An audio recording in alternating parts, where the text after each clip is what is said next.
Tofa wata sabuwa zuwan Dr. Abdullahi Umar Ganduje prison. EFCC ta karɓi ƙorafin buƙatar kama Ganduje saboda zargin almundahanar dala miliyan $5. Kamar yadda za mu kawo muku cikakken batun a cikin wancan namu mai albarka. A halin da ake ciki yanzu, wato ƙungiyar EFCC ta cafke Dr. Abdullahi Umar Ganduje yayin da ta mika shi kotu. Yayin da yanzu za mu kawo muku cikakken rahoton akan abin da ya faru. To amma mai sauraro, dan Allah idan wannan shine zuwanka na farko kan wannan channel namu mai albarka mai suna Tushen Hausa 24. Muna so ka samu hannunka mai albarka, ka dangwana mana alamar ta subscribe, kana ka danna alamar ta ƙararrawa.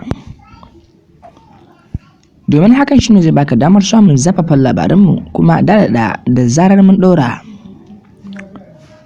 To mai sauraro, samu kuɗi ka zauna ka rikaɗe kunnuwanka, ka cikakken mutum yana zuwa.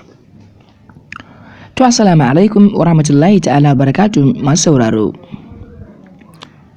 Barkanmu da murkur sake saduwa a cikin wannan rana mai albarka. Labarai da mudumin su.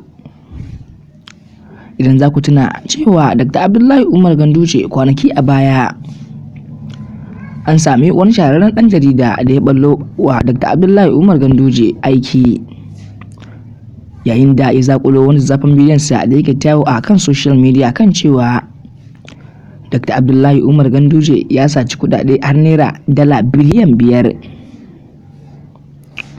Domin sauraro cikakken rahoton muke tare da shi a cikin wancan namu mai albarka. Idan za ku tuna a baya, Dr. Abdullahi Umar Ganduje sai da aka gurfanar da shi a gaban kotu. To yake kuma mulki yana hannunsu ne, shi yasa aka manta da magana gaba daya. To yanzu kan balle ya tashi. Ta waya ga Dr. Abdullahi Umar Ganduje a cikin prison. Hakan ya sa mutane cikin wani irin hali, yayin da za a ce shugabanka ne zai dinga diban kuɗinka yana amfani da shi. Ba wai amfani zai ma da shi ba, ko ya ɗauka ne ya ɓoye amfani da shi, kai ya raba ka da shi. To wannan cikakken rahoto dai mun gano shi ne a cikin wato tashar Best Hausa, yayin da ya wallafa akan shafinsa na sada zumunta na wato YouTube kan cewa tofa wata sabuwa Dr. Abdullahi Umar Ganduje a cikin prison. Idan za ku tuna a baya, Dr. Abdullahi Umar Ganduje ya samu kungiyar EFCC tare da ce mata ka a bincike shi akan wannan kuɗin na dala, a bari har sai ya gama abin da yake yi. So mai sauraro, mun gode.